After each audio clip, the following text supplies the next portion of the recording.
Okay, good evening, everyone. Broadcasting live October 6th, 2015.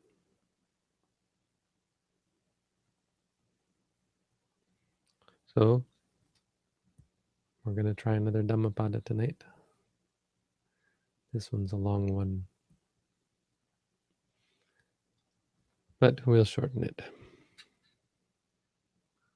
So, let's see, are we ready? Test, test. Okay. Hello, and welcome back to our study of the Dhammapada. Today we continue on with verse number 79, which reads as follows. Dhamma piti sukhang seti vipasannena cetasa Arya pavedite dhamme sada ramati pandito, which means Dhamma piti sukhang seti. Seti means to dwell, or it actually means to sleep. But yeah, poetically, it's nice to say it as sleep. So I mean, one who is ecstatic about the Dhamma sleeps happily. But you could say dwells happily, or it lies happily. Vipasannena cetasa, with a tranquil mind, a bright mind, I think. Yeah, it's a bright mind. Arya pavedite dhamme, in the Dhamma that is taught by the Aryas, that is made clear by the Aryas, declared by the noble ones, by the enlightened ones. Sadaramati pandito, always delights the wise one. So I mean, the wise one always delights in the Dhamma in the Dhamma that is declared or made known by the enlightened ones. Ramati means to delight. This teaching was given in regards to Mahakapina, who was a monk who got in trouble for being happy. It's a no-no, right? Buddhism is all about suffering. Anyone who's happy is suspect. Well, it is kind of true, you know. I mean, because most people only find happiness in addiction. So like a drug addict, their happiness is suspect. And it is true that many meditators, many Buddhists are actually suffer quite a bit as they deal with their addictions, as they deal with their attachments. They fight with them, and they strive, and they work, and they cry, and they sweat. Blood, sweat, and tears. This is true. But the same can be said for healing a pernicious, a deep-seated illness like cancer. Now, it's not an exact analogy, but if you take it as an analogy, most people will not hesitate to undergo harsh treatment. I'm not sure that I would, but the analogy holds, because in order to gain physical health and get rid of the cancer, most people will undergo chemotherapy, for example, which can be quite harmful. It's quite painful, but in the end, it has the potential to eradicate the illness. Now, meditation absolutely has the power to eradicate our mental illnesses, but it can be quite painful. It doesn't have to be. For some people, it's quite pleasant. But if you've done bad things in the past, if you've cultivated unwholesome mind states, if your mind has bad habits, It's going to be unpleasant dealing with those, unpleasant trying to change those. Can be quite unpleasant. Just like rooting out illness can be quite unpleasant, but there's no one who would say, well, don't, if you have a cure for an illness, most people would jump at the chance to heal the illness. It's just the mind is so much more personal, I think, and we're so much more sensitive, right? The body is the reason we want to cure the body is because we view it as a possession, as something that the mind can use. We're very much less able to do the same thing with the mind. No, with mental illness. If someone points out a bodily flaw, you think right away, how can I fix it? But if people point out a mental flaw, we're quite quick to uh, discount the criticism, to get angry at the criticism. I mean, if we're high-minded, we can take the criticism and do want to change. Most of us do want to change, but we're far more likely with the mind than with the body to become upset when anyone tries to suggest that we need to change, right? You've got a problem. Who wants to hear that? Very difficult to hear. Anyway, this isn't telling our story. I'm putting it backwards today. But it's a story about Mahakapina who was very happy. And he sat under the tree. He sat under this tree after he'd ordained as a monk. And he was saying, Aho Sukhang, Aho Sukhang. What happiness, what bliss. Well, he was just very happy. I don't know if I'm going to go with sitting under the tree thing. I think that's what the story says. Yeah. He went about the night quarters and the day quarters, breathing forth the solemn utterance, happiness, happiness. I get the feeling that he was more just noting it like we do. Happy, happy. That would make more sense. It's hard to imagine but it's possible, even for an arahant, to be in such rapture that it bubbles over naturally. But he wouldn't be excited about it. You see, it's not reasonable to think that he would be, oh, I'm so happy. It's not the kind of thing you get from an arahant.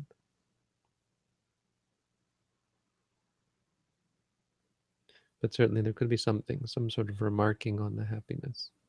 But I'd like to think he was noting it. Happy, happy. But he was doing it out loud. That's what the story says. And so they brought him to the Buddha, or they brought the case to the Buddha. And the Buddha called for Mahakapina and said, "Is this true?"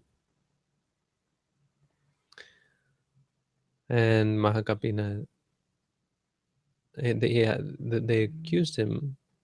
What did they accuse him of? See, because right away they assumed it was from his past.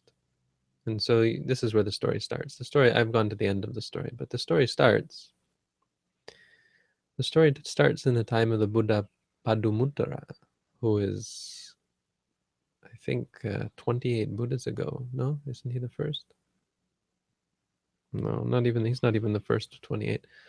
But anyway, he's like many, many, many, many, unfathomable amount of time ago. Lots of unfathomable amount of time periods ago. There was a Buddha Padumuttara.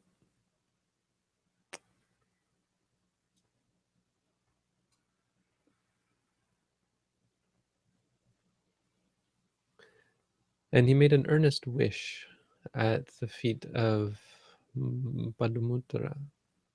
But it doesn't say what the earnest wish was. Probably to become an enlightened being. And then he passed away from there. And later on, he was born in a time when there was no Buddha, because, of course, most of the time there is no Buddha. But there were what we call Pacceka Buddha, which are private Buddhas. So they become enlightened, but they don't have the perfections to really understand the path that they've followed. They know what's happened. They've realized that they have somehow become enlightened. but they aren't clear enough to be able to explain how it happened. Like most of us can't explain how insight occurs, right?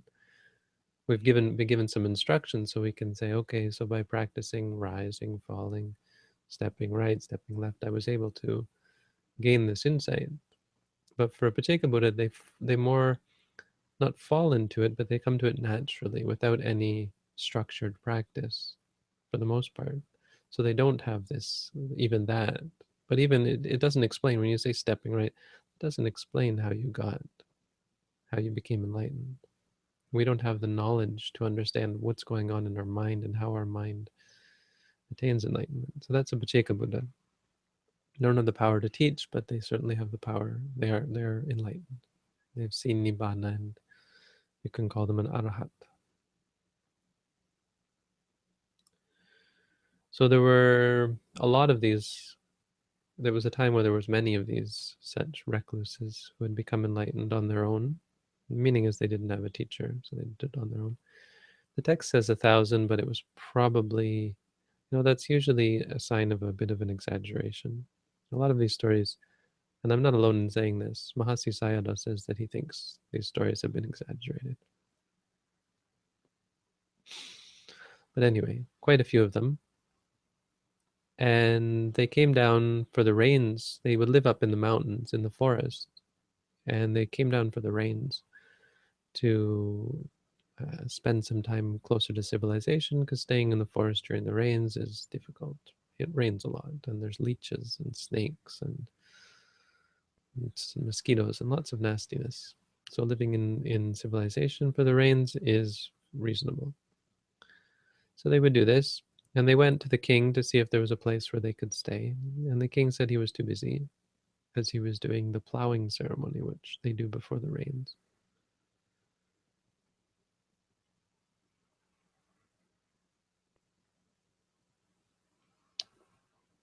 And so they left. They decided, well, okay, can't stay here. So they went to find another place. But on their way out, they fell in with this woman who was from this weaver's village, who the head of the weaver's village was Mahakapina, or who would be the man who would be Mahakapina. And so she invited them. Long story short, she invited them, and they spent the rains there. And the whole village looked after them, built them residence, built them huts for each one of them, offered them robes, took care of them, and just basically administered to all of the needs for 4 months for these enlightened beings. As a result, the whole village, when they passed away, each and every one of them was reborn in heaven, and they spent millions of years in heaven, only to be born in the time of Kassapa Buddha. Kassapa Buddha is one of the past 5 Buddhas. So I don't know how that works, but he's in there. He's more relatively recent, which is still to say an insane amount of time, many incomprehensible. Actually, I'm not sure, but a lot of time ago, depending who you ask, I think.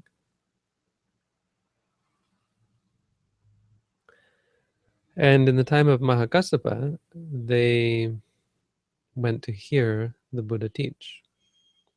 So they were going as lay people. These 1,000 people were again reborn as villagers, as householders. And they went to see the Buddha teach, the Buddha Kassapa teach. And when they got there, it was raining. And they had no shelter because they didn't know any of the monks. So they didn't know where to go or where it would be possible to go. And so they realized that they needed to, they had no sort of familiarity with the monks. They were strangers here. And so everybody ran inside and didn't invite them to find a place to dry themselves. So they had to stand out in the rain. And they said to themselves, this is because we've been negligent. We haven't really had anything to do with the monks up until now. And so they went ahead and built their own monastery for the monks. Built a monastery for more monks to live, or for new monks to live, or so on. No, to expand the Sangha. And so for a second time, they did great deeds. The reason for telling this and the reason why it's in the story is it's leading up to part of why he was so happy. But there's another reason why he's so happy that we'll get to that's more recent. But it all leads up to the reason. So because of that, they went back up to heaven, did all these great things when they passed away, back up to heaven. Spent lots of time up there, and in the time of our Buddha were born Mahakapina, who was the leader of these guys, who said they should build this monastery, and his wife, Anjana, who was the one who invited the Pacceka Buddhas and who was right there with him doing all these good deeds, and they were all there. So he was born as king. Anjana was born as the daughter of the head family in the city of Kuttavati. I don't know where that is, somewhere in India, I suppose. And she later became the queen. So he was queen, he was king, she was queen, and all the rest of these guys were his attendants, and they all lived like royalty. And it makes a point of saying this because they did good deeds together. And there's a reason why they all lived like kings, because they had all done good deeds together. This is why we are born in similar circumstances with each other, with different people. When we find ourselves living together, even if we're related or not related, or find ourselves in the same society, it's because we've done similar deeds in past lives, or that's a part of it anyway.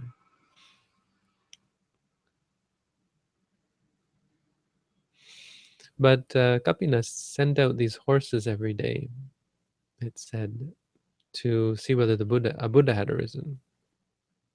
Somehow he had this idea from a past life of the Buddha, right? Having such intimate contact with the Buddhas of the past. He he went out to send these riders out around the countryside to see if there was an enlightened being, see if they could find an enlightened being. And they always came back negative.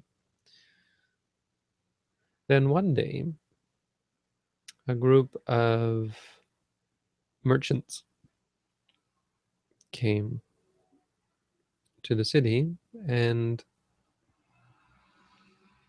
someone met them. The king met them actually when he was wandering around his pleasure garden. So the king lived in such great bliss and happiness. He had such great luxury that he had everything he wanted, and he should have been quite satisfied, but he wasn't. Just like the Bodhisattva wasn't, just like Yasa wasn't, just like many people aren't, even when they have these great riches. So this is why he was looking on the lookout. So he stopped to chat with these merchants, and he asked them where they come from, and they said they came from the city of Savatthi, which we all know is near where the Buddha lived. And he asked, is there any news? And they said, oh, no, no news, besides the fact that a fully enlightened Buddha has arisen in the world. And he was stunned. The text said he was literally stunned. He was stunned on hearing the word Buddha to the extent that couldn't even comprehend what they had said. It's like he fainted almost. That's what the text says. And he snapped out of it, and he asked them again, what did you say? And they said, well, a Buddha has arisen in the world. And again, it was just so powerful. You could say it may seem a little bit ridiculous that yeah, right, this really happened, and it may be exaggerated, but you can imagine how close he had been to the Buddha, right? Since Padumutra and the 1,000 Pacceka Buddhas, and then Kassapa Buddha. It was really, really, this resonated with him. This was a profound thing. So in a third time, and it was only the fourth time that he was actually able to understand what they had said. And he gave them 100,000 gold coins for those words. And then he said, is there any other news? And he said, yeah, well, there is, not only has Buddha appeared, but the Dhamma has appeared. So he's taught. And apparently the text, at this point, you got to wonder if it's just going a little bit overboard, because then he again is overwhelmed 3 times in a row. And then the same with the Sangha. They say that the Sangha has arisen, and again he pays them 100,000 for each piece of news.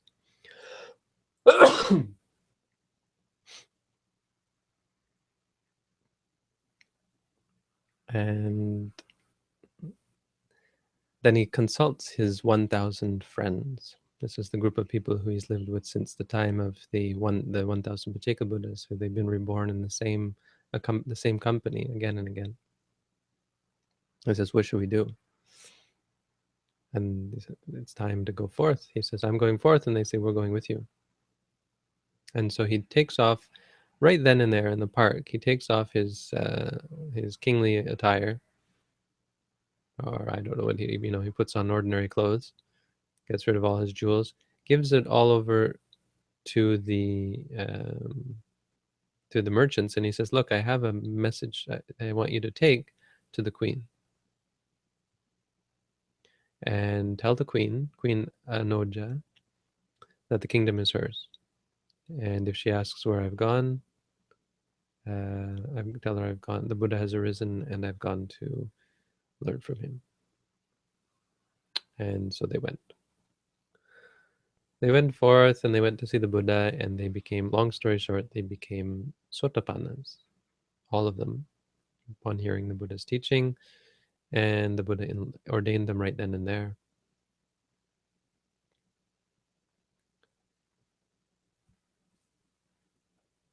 And they began to live as monks. And Anoja, meanwhile, received this message. These people came and they said, "We have a message from the king. He gave us 100,000 gold pieces." Or no, he gave them some amount, right? 300,000 pieces of money to send you, to give you this message. And, well, that's a great amount of money. What was the message? Well, the Buddha has appeared. And she faints, or she becomes overwhelmed. And again, 3 times, 4 times has to hear it. Same thing. And she said that wasn't enough money, and she gives him 900,000 gold coins, 300 for each utterance, the Buddha, the Dhamma, and the Sangha. And she says, "Where's the king?" And he says he's gone to practice with them, to become monks with the Buddhas. And where are his followers? They've gone as well. And she turns to her ladies, the 1,000 women, and says, "What should we do?" And she says, "I'm going to become a monk." She says, and this is a great part of the sutta. She says, when someone spits something out, like a wad of mucus out of their mouth, you don't go and pick it up off the ground. And she said, he threw this away. Why would I want to be queen in his stead? And so she takes off the jewels and everything and goes after. And they all go and see the Buddha, and they all become Sotapanna as well. And Mahakapina becomes an arahant, and all the women go off to become bhikkhunis, to become monks as well. And that's the background to this story. So they hear him sitting, and let's pretend that it was because he was noting. Let's assume that that's the interpretation. He was saying, "Happy, happy." They thought, he must be. What happiness would there be? Here he is sitting in rags at the foot of a tree with mosquitoes buzzing around and snakes and leeches and measly alms food. He was a king before. He was a king over a great kingdom. What could he be thinking of except for the happiness of the king life? Must be hard to let go of that. And he's remembering that. So he's fantasizing about being a king. And so that's why the Buddha calls him. Or that's why they called him to the Buddha. They told the Buddha, and then the Buddha calls him and says, "Is it true that you're fantasizing about when you were a king?" Mahakapina was an arahant, so he didn't even deny it. He said, "You know," he said, "the Lord knows whether the Lord Buddha knows whether that is why I am, whether that is the kind of happiness that I am referring to.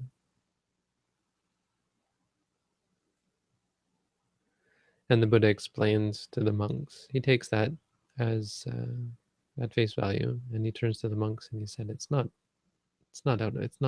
based on sensuality that he is happy. In fact, you could say it's precisely because of his freedom from that state of kingship.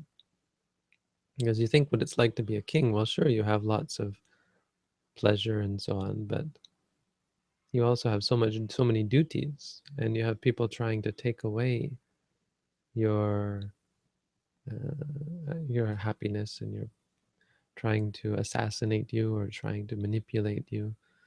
You're constantly having to deal with crimes and foreign armies and foreign trade and negotiations. It's certainly not the happiest sort of existence, no matter how much luxury you have.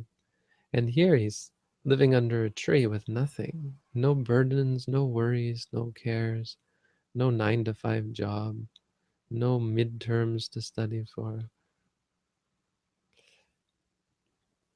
no online broadcasts to give, no questions from people to answer.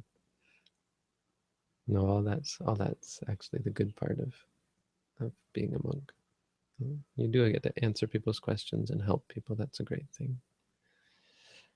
But no worldly things to deal with, right? So this is why he was saying aho sukham. And so the Buddha said, he that drinks the law delights in the law, drinks the Dhamma delights in the Dhamma.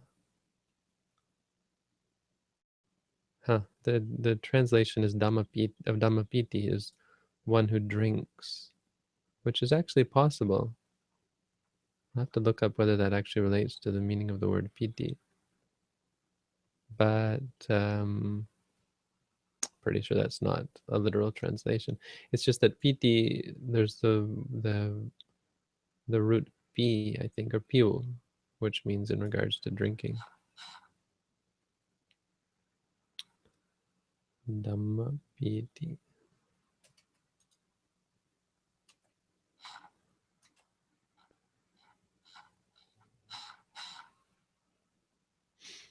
Dhammapayako. Oh yeah, one who drinks. It's not piti. It's not one who has rapture in the Dhamma at all. It may be, but the commentary takes it to mean one who drinks in the Dhamma. Piwanto ti ato. Dhammang piwanto. One who drinks the Dhamma. So mostly people who drink alcohol.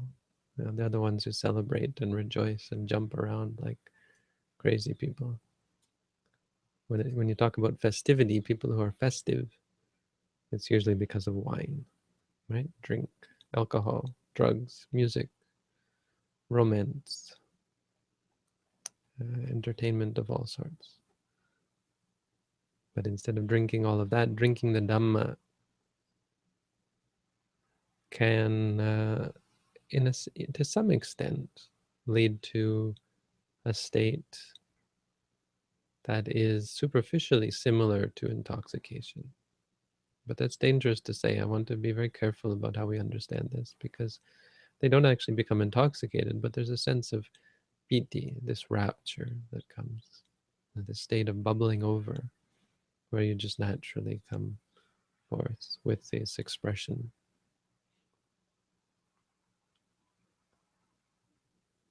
What happiness. Aho sukham, what happiness.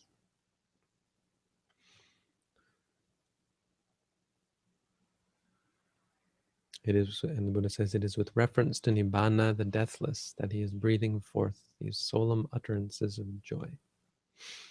And then he gives the quote, Dhamma piti sukhang seti vipasannena cetasa. Arya pavedite dhamme sadaramati pandito. Pandito is a wise person. Ramati, delights. Sada always. Aryapavedite Dhamme, the Dhamma, in the Dhamma taught by or declared by the noble ones.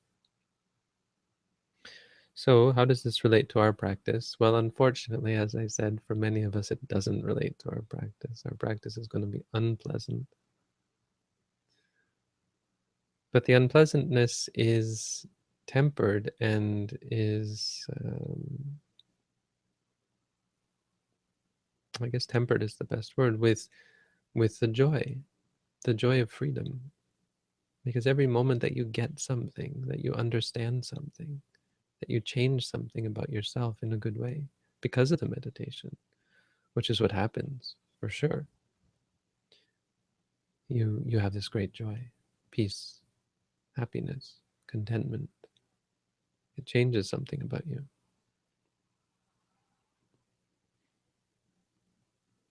And so all we need is to cure all of our mental sickness, all of our mental problems. And we will have always this sense of clarity and purity, this peace and happiness. Then we will all say, "Oh, Sukhang." I don't think so. I don't think all arahants go around saying, "Oh, Sukhang" all the time. It's just it's a curious case. I think there's another case. There's another monk who had a similar situation. I think we'll find another story, if not here, then in the Jatakas, of another monk who had a similar, just exaltation, realization of how remarkable it was, this happiness in relation to that, what we thought was happiness before. So there's things we can gain from this. We can, beyond um, the idea of happiness coming from meditation, we have the happiness that comes from doing good deeds. So there's this whole backstory that's quite interesting, and often the backstories have more to do with mundane good deeds, that which led one to reach the Buddha's teaching. And that's a good note, a good point to note, that goodness in all its many forms, whether it's by helping other people, or whether it's by being moral, ethical, or whether it's by practicing meditation or studying or questioning or being humble, or all these things, even being grateful and rejoicing in the goodness of others. All of this is very important in keeping us and bringing us to the Buddha's teaching, bringing us to whatever good teachings exist in the world, keeping us away from bad people and harmful teachings. So there's that's very important in this story. When it comes to the actual verse, one important point is in regards to, well, the very end of the story and the verse itself, and why the verse was taught, is the difference between sensual pleasure and true happiness. That addiction, sensual pleasure has the fault of being addictive, and it has the fault of not only being addictive but being unable to satisfy one's desire for it. The desire increases while at the same time the gratification decreases. It's a diminished. It's a it's what we call diminishing returns. And the idea of diminishing returns. the more you engage in sensual gratification, the less actual gratification you get. Well, well, at the same time, the more desire you gain. Desire leads to more desire.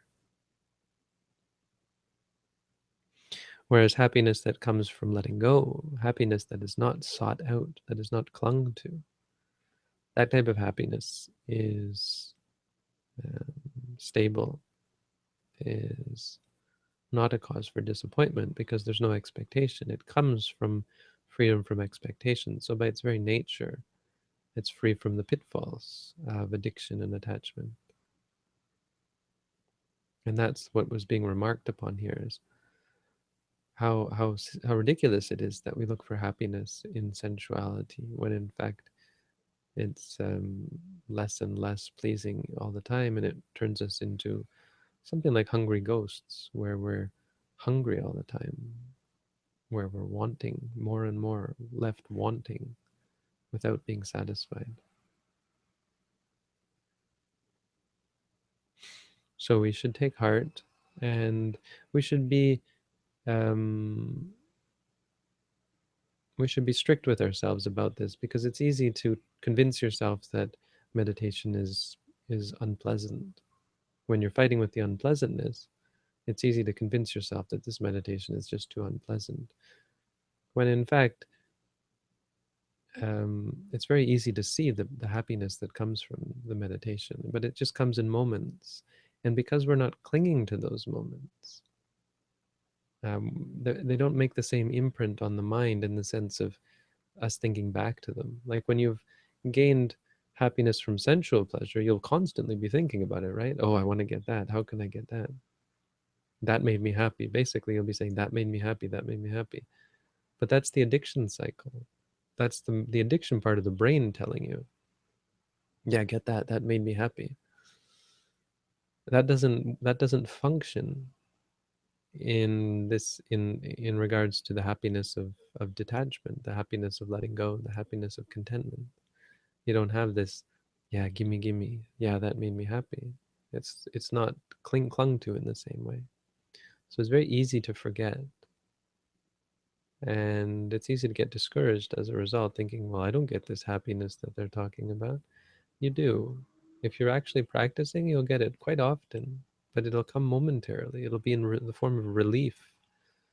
You'll feel this release. Sometimes people will sigh and breathe heavily. You'll feel the tension leaving your shoulders. You'll feel your headache dissipate. You'll feel your mind clearing up. You'll feel honest for once. You'll feel like you're honest with yourself and that you're really present. You'll feel all of these things. But then they'll go, you see, because it's a habit that you have to cultivate. And when they go, you'll forget about them. You'll say, this meditation sucks. Because it's easy to forget. So these are the sorts of things we can learn from this verse. That's the Dhammapada teaching for today. Thank you all for tuning in. Have a good night.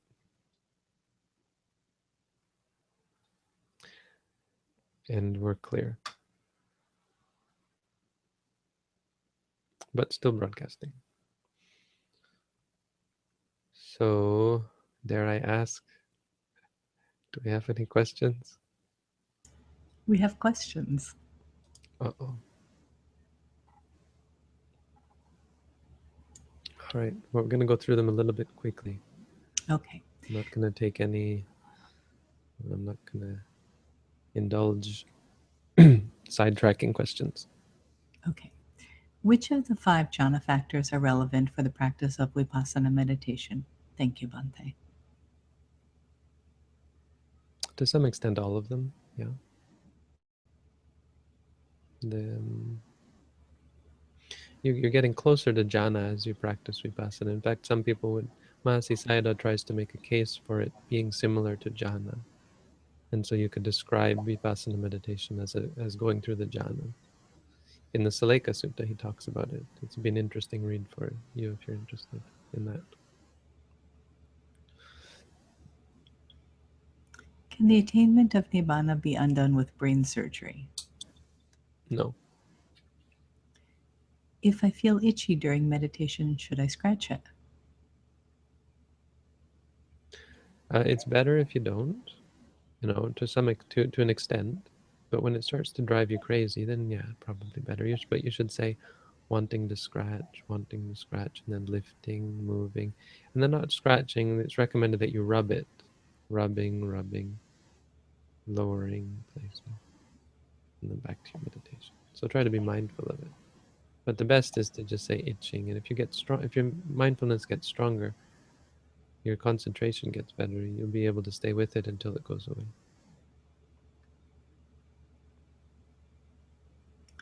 How long and how often do you recommend meditators practice mindfulness meditation without sleep? Well, you should only do that when you're in intensive practice and when you don't have other things bothering you. in your life, because otherwise your brain will suffer. So you should be living in the forest. But if you are living in the forest, you can do it indeterminately.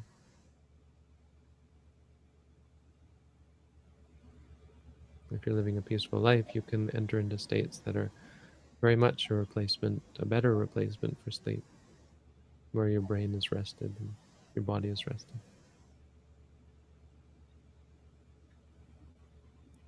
Hi, Bhante. During sitting meditation, when thoughts arise, you teach that one should note in their mind, thinking, thinking, thinking, then return the focus to the breath, rising and falling. Is it okay to just move the focus back to the breathing, bypass the repeated mantra as soon as you realize you've been distracted by thoughts? It's better not to, because there's something that's arisen and it has the potential to give rise to reactions. See, we're using the mantra to replace our reactions, to remind ourselves it's just that, so that we don't get distracted. Problem is, when you're distracted by thoughts, you usually judge it and you say, oh, there I was distracted again, not again, kind of thing. Okay, let's go back to the breath quickly. I got to get back to the breath. And that's all reactivity, that's all problem. So instead of reacting, instead of wanting to go back to the breath, I mean, the question is, why are you in such a hurry to go back to the breath in the first place? Um, you, at that time, you should note thinking, thinking, or distracted, distracted, or even knowing, knowing, knowing that there was a thought just now, because that reminder replaces any reaction you might have had, and it changes your habit to one of just being objective. So it's very important. Going back to the breath isn't going to help you. Going back to the stomach isn't going to be any better. The point is to be in the present moment and be aware of whatever state has arisen, and to remind yourself it is this, not anything else. Bhante, I understand that this is tangential to the story, but I think these questions are important to ask when you read the basic structure of a narrative. The use of incomparable amounts of time, what are we to make of that? I understand that there is an art of exaggeration in storytelling, especially when it is orally passed down before it is written, but we can view the beginnings of humanity to now. I'm assuming that these Buddhas are human, and perhaps these incomparable amounts of time. Okay. Thank you. Okay. Not interesting enough. I'm sorry. It's not that big of a deal to me. Yeah, I get it's an interesting question, but not that interesting to me. I'm sorry. Where can I read the story you spoke about? Yeah, Burlingame. It's from Harvard University. You can get it through the Polytext Society. You can also find it online now, although it might be, I think it's on static.sirimangalo.org, static.sirimangalo.org/PDF. Should be in the list there under, it's called Buddhist Legends, is the translation. And it's quite a good translation for being over 100 years old. I think it's over 100 years old. And, some of the older translations are problematic. This one, I've talked to other monks and we agree. I've agreed with them. It's a pretty good translation for something so old. Bhante, did you say it was Burlingame? Yeah, Okay, thank you. you can look it up at static.sirimangalo.org/PDF. I think it's there. Pretty sure it's there. But that will be a scanned PDF, I think.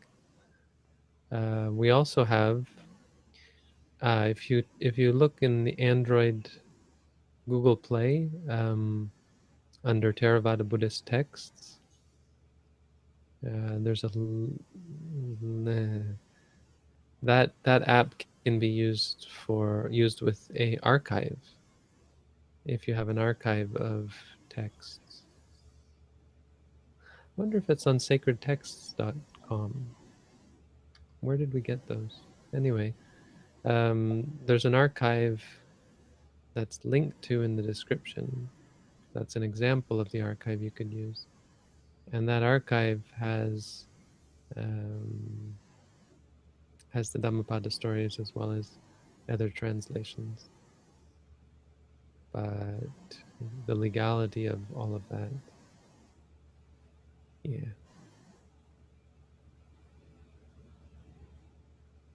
I think this is a repeat question from the other night. Is it possible for an arahant to have a distracted mind, or does an arahant always have a concentrated mind? Always has a concentrated mind.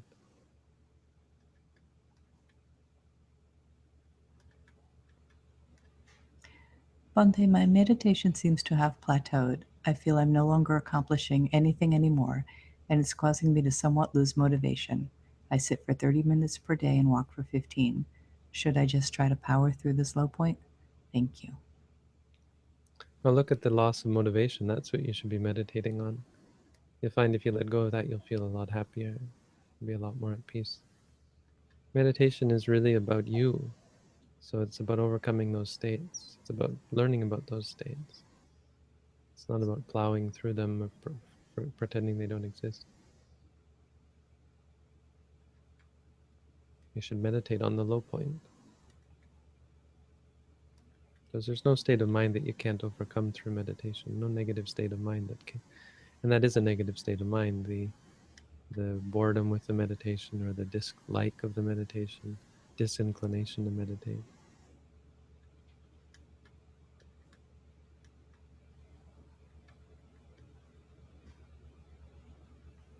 I'm a student and I find that doing insight meditation makes my mind clouded and difficult to study, whereas my mind is very clear if I do samatha meditation. Why does this occur? Well, in our tradition, I'd argue that it probably doesn't. So I'd like to make sure that first of all, you're practicing according to my booklet, which there's a link to above. But even in that case, in the beginning, it can bring out and force you to deal with states, muddied states of mind, or muddled states of mind.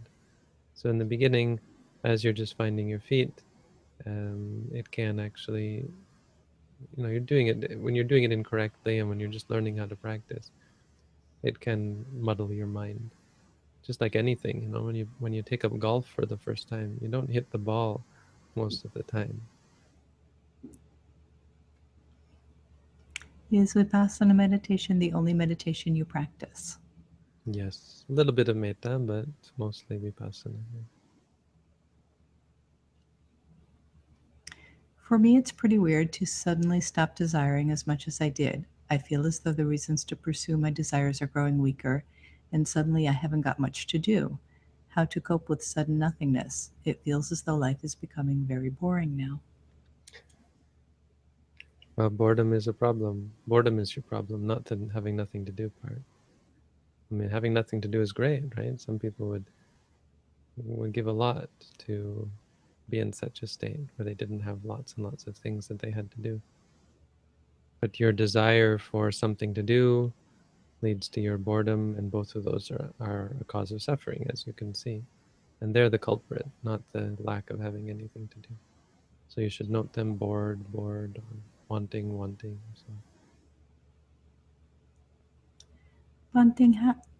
Bante, how is sawa used for remembering the teaching? It's not like saying sadhu, is it? we don't use the word swaha. Swaha is Sanskrit. Bodhi Swaha, I know there's a mantra that has that. Gate, gate, paragate. Da da da da, Bodhi Swaha, or something like that. Not quite clear what Swaha means. Swa is good, and ha, maybe it means goodness. I'm not sure.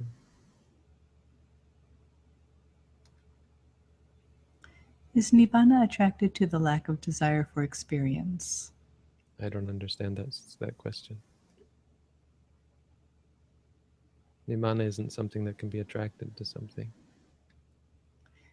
Sometimes when I meditate, I sometimes slip into dream logic. So in the middle of noting, I will start to have abstract mental arisings about my noting.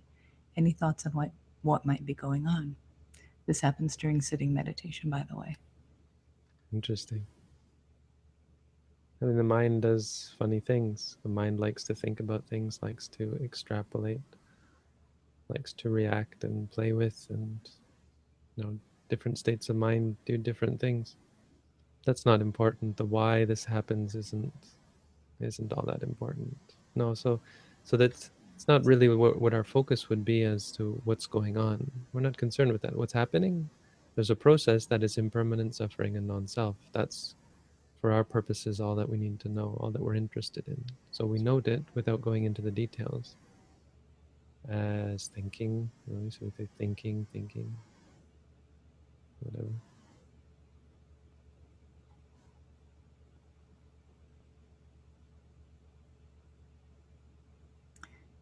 Could you talk about how someone could develop the 10 paramis that the Buddha cultivated over many lifetimes? People are relentless. I just gave you a 40-minute talk, and now I've got to give another one on the paramis. And you have to describe how the Buddha did something over many lifetimes. That might take a while. Oy vey. Read the Jatakas. There's your answer. Go read the Jatakas. When practicing prostrations, is it good to also pay homage to the Buddha, or are those to be distinct? Distinct. When we do our prostrations, it's a mindfulness practice. It's because in Thailand people do lots of prostrations, so it's a trick, right? It's to get people to think about reality in a different way. So, and to think about paying respect to the Buddha, because there's so much devotion in Buddhist countries that it goes a little bit overboard, where everyone's mostly focused on devotion rather than mindfulness, and they don't heed the Buddha's words that the greatest devotion is the practice of the teachings. So it's a means of practicing as a devotion, right? The true devotion is the practice. So mindful prostration is a perfect way of getting that point across. That rather than bowing down and thinking about the Buddha, we should bow down mindfully or do anything mindful. How does profanity affect the mind? Do the suttas say anything about this, or have any personal insight about it? I mean, profanity is just a word. There's some sense that a word itself isn't the problem. There was one Israeli monk who he's this Israeli teacher who's a really awesome teacher, and I don't think anyway he's a special person, I think. Um, and one time we were talking, and he used the word BS, bullshit, and I noticed that he would use it more than once, and I said, because his English wasn't all that good, but it's a big thing. It's a word that they use in Israel, and I tried to explain to him that that's probably not the kind of word you want to use yeah, in polite company. The one of the monks at Khmer Krom uses the F word. Not a lot, but every so often he'll use the F word because it doesn't have the same power to him, right? Osho, there's this talk. If I don't know if anyone's ever seen this Osho talk, someone sent me a link. Osho gives a whole talk about the F word. So, I mean, we have to agree that we have to acknowledge the fact that words are just words. Profanity is a mental thing. True profanity is in the mind. It's not verbal.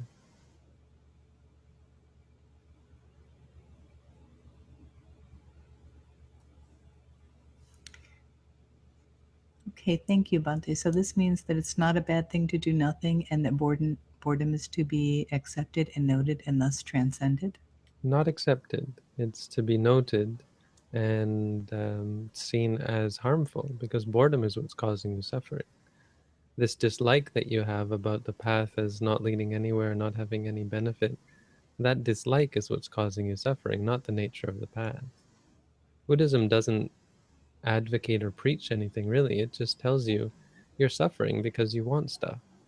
If you stop wanting stuff, you'll stop suffering. That's it. Deny it if you will. It's the truth. You're suffering because you think, man, this path is useless. It doesn't lead me anywhere. Well, no, it doesn't. It's not meant to lead you anywhere. It's meant to make you stop chasing. If you think that chasing is going to make you happy, that's your prerogative. The claim is that it doesn't. It leads to this. It leads to boredom, dissatisfaction, that kind of thing. Just a little bit more on the question. Is nirvana the state where there's nothing else to be achieved and be perfectly fine with the present moment, whatever it is? Is that the end of evolution? Yeah, sorry. So I kind of read ahead, Okay. and that was kind of what I was addressing. Okay.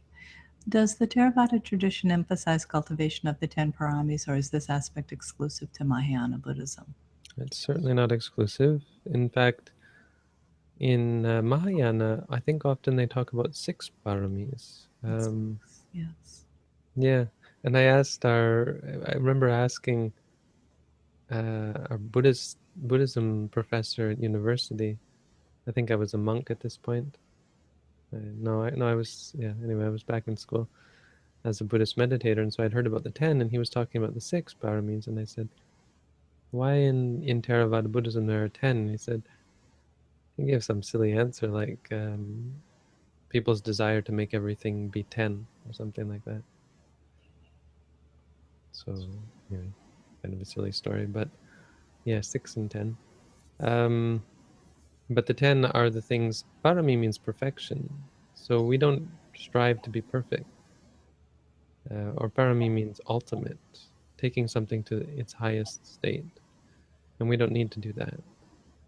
We only need to take um, freedom to be completely free, or renunciation. That we don't have to develop them to the extent that the Buddha did. The Buddha had to do so much in order to fully purify his mind and clarify things to the extent that he was able to not only become enlightened but understand it and be able to teach it.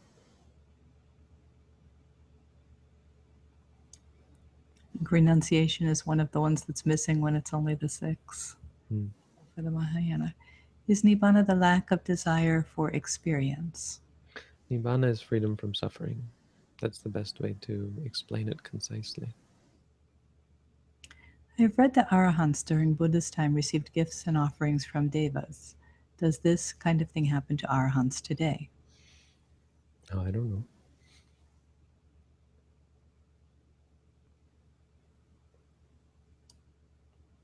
You might be caught up. All right, let's stop while we're ahead. Okay. Thank you, Robin, for being so patient and helpful. Thank you, Bante. Have a good night, everyone. Thank you for tuning in. Good night. Good night.